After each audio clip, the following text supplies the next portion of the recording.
स्वागत है आपका अथर्व क्लासेस पर। आज की क्लास में हम पढ़ेंगे विटामिन के बारे में। इससे पहले हमने पोषण की एक क्लास चैनल पर अपलोड कर दी है, तो अगर आपने अभी तक नहीं देखी है तो चैनल पर जाकर ज़रूर। आइए शुरू करते हैं आज की क्लास। सबसे पहले हम जानते हैं विटामिन के बारे में। विटामिन क्या होते हैं? सबसे पहले आप ये जानिए कि विटामिन का आविष्कार फंक ने किया था 1911 ईस्वी में। अगर हम बात करें विटामिन के बारे में तो विटामिन रासायनिक यौगिक होते हैं, बहुत थोड़ी मात्रा में ज़रूरत होती है। यह सामान्य उपापचय के लिए ज़रूरी है। विटामिन में किसी भी प्रकार की कैलोरी नहीं पाई जाती है और विटामिन को हम रक्षात्मक पदार्थ भी कहते हैं। आगे देखते हैं विटामिन के भाग। घुलनशीलता के आधार पर विटामिन के दो भाग होते हैं, वसा में घुलनशील विटामिन और पानी में घुलनशील विटामिन। सबसे पहले हम पढ़ेंगे वसा में घुलनशील विटामिन। वसा में घुलनशील विटामिन शरीर में लंबे समय तक संग्रहित रहती है और उन्हें वसा के शरीर में उत्सर्जन से इसका उत्सर्जन भी करती है।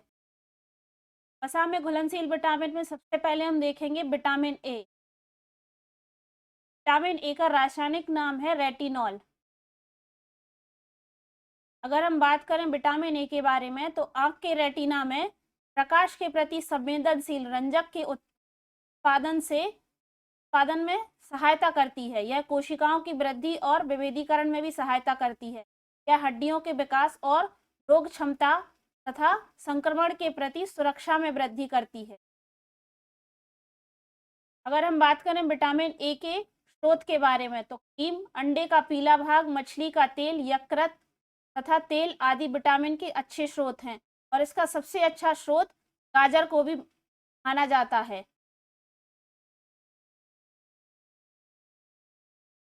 विटामिन ए की कमी से होने वाले रोग में रतौंधी, जिसे नाइट ब्लाइंडनेस कहते हैं, और जीरोथैलेमिया भी है। ये इंपॉर्टेंट है कि विटामिन ए की कमी से होने वाला रोग कौन सा है, तो रतौंधी, जिसे नाइट ब्लाइंडनेस कहते हैं। उसके बाद अगला विटामिन डी पढ़ेंगे। विटामिन डी हड्डियों के विकास के लिए विटामिन डी जरूर। मनुष्य में इसका संश्लेषण धूप द्वारा होता है। यह कैल्शियम और फास्फेट के अवशोषण को बढ़ाकर के उपापचय को नियमित करता है। शरीर में विटामिन डी की कमी से बच्चों की हड्डियां टेढ़ी हो जाती हैं और वयस्कों की हड्डियां मुलायम हो जाती हैं। तो बच्चों में इस रोग का नाम है रिकेट्स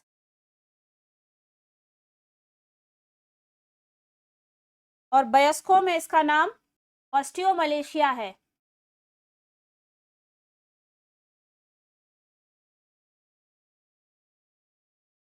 इसका सबसे अच्छा स्रोत माना जाता है धूप को। अगर हम विटामिन डी के रासायनिक नाम की बात करें, इसका नाम होता है कैल्सीफेरॉल।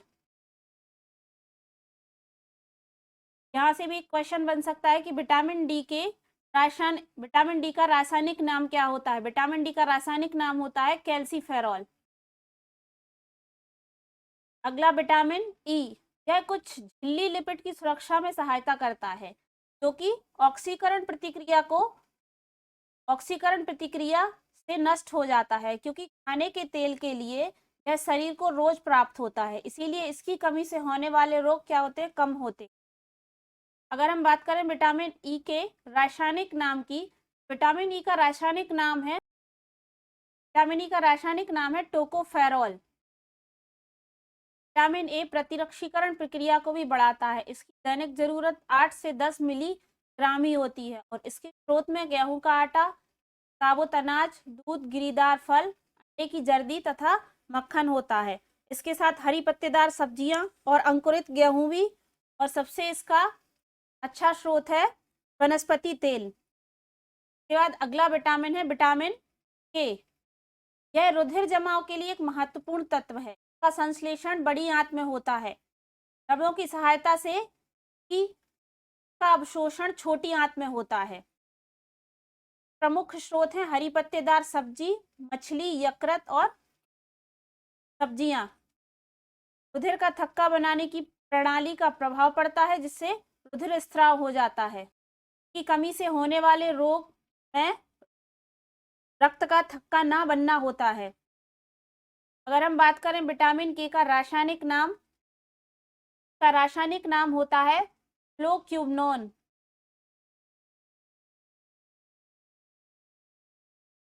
के बाद हम देखेंगे पानी में घुलनशील विटामिन। पानी में घुलनशील विटामिन कौन कौन से होते हैं? पानी में घुलनशील विटामिन विटामिन बी कॉम्प्लेक्स, यह सभी कैसे होते हैं? विटामिनों का समूह है जो विभिन्न पाचक रसों में काम करते हैं। सबसे पहला इसमें विटामिन बी1 का रासायनिक नाम होता है थायमिन। कार्बोहाइड्रेट से ऊर्जा प्राप्त करने के लिए यह विटामिन जरूरी है। इसके अभाव में लैक्टिक अम्ल और पायरुविक अम्ल जमा होता है।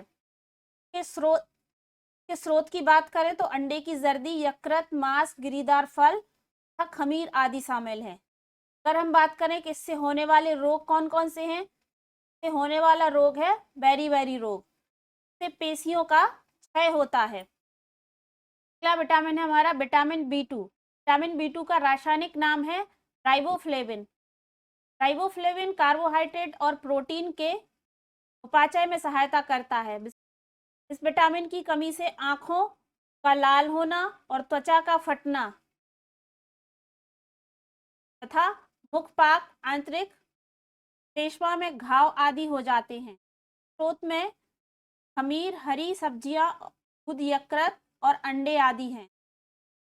के बाद अगला विटामिन है फॉलिक एसिड, तो विटामिन B11 कहते हैं। यह विटामिन डीएनए संश्लेषण और कोशिका विभाजन के लिए जरूरी है। इसका संश्लेषण बैक्टीरिया द्वारा बड़ी आंत में किया जाता है। फॉलिक अम्ल की कमी से कोशिकाओं का विभाजन तेजी से होने लगता है। की कमी से होने वाले रोग में एनीमिया और पेचिस रोग हैं। अगर हम बात करें इसकी स्रोत की, स्रोत में दाल, यकृत, सब्जियां और अंडे। के बाद अगला विटामिन है विटामिन B3 का रासायनिक नाम है नियासिन। वसा के उपापचय के समय नियासिन कोलेस्ट्रॉल के उत्पादन को रोकता है, जिससे वसा में विघटन में सहायता मिलती है। इससे वसा के विघटन में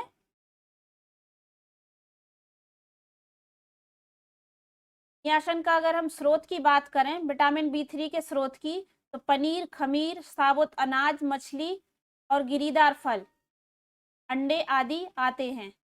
की कमी से हमें भूख न लगना, उबकाई निगलने में कठिनाई और त्वचा का लाल होना तथा मानसिक विकार संभव है।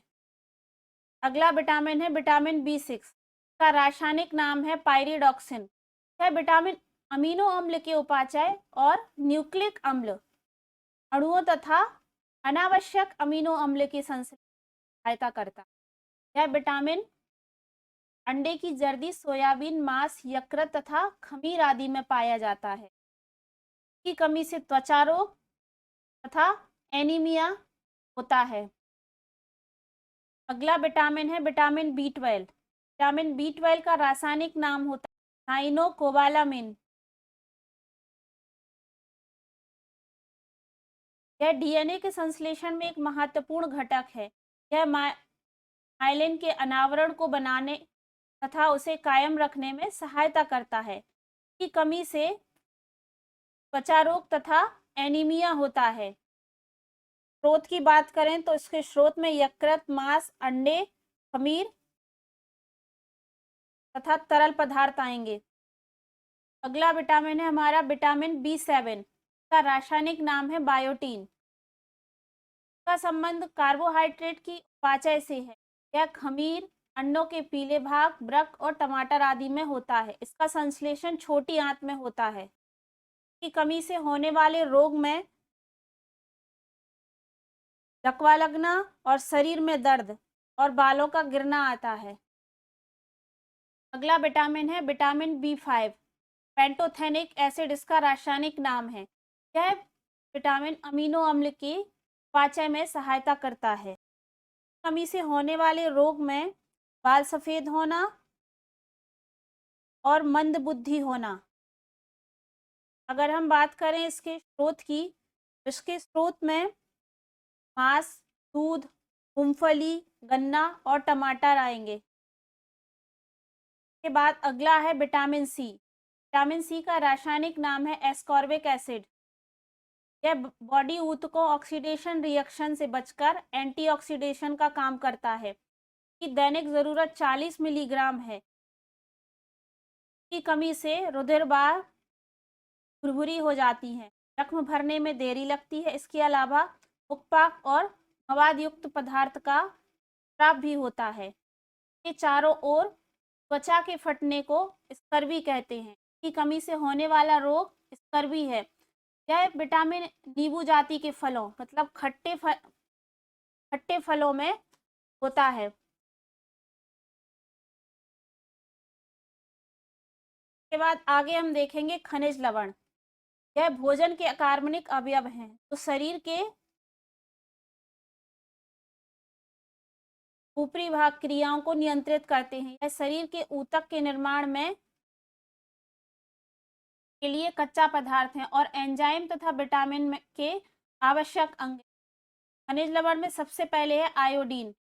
आयोडीन का मुख्य स्रोत है समुद्र से प्राप्त होने वाली खाद्य वस्तुएं, जल एवं आयोडीन युक्त। और अगर हम इसके कार्य की बात करें तो यह थायराइड ग्रंथि में थायरोक्सिन हार्मोन के निर्माण के हेतु होता है। नेक्स्ट खनिज लवण में है फास्फोरस। फास्फोरस का मुख्य स्रोत है दूध, मांस, सब्जियां तथा अनाज। अगर हम फास्फोरस के कार्य की बात करें तो यह अस्थियों व दांतों तथा जीव द्रव्य के निर्माण हेतु होता है। नेक्स्ट है पोटेशियम। पोटेशियम का मुख्य स्रोत है सब्जियां। का कार्य है पाचन, जल संतुलन एवं मुख्य ऋणात्मक आयन के रूप में। नेक्स्ट खनिज लवण है कैल्शियम। कैल्शियम का मुख्य स्रोत है दूध, सब्जी, मांस तथा अनाज।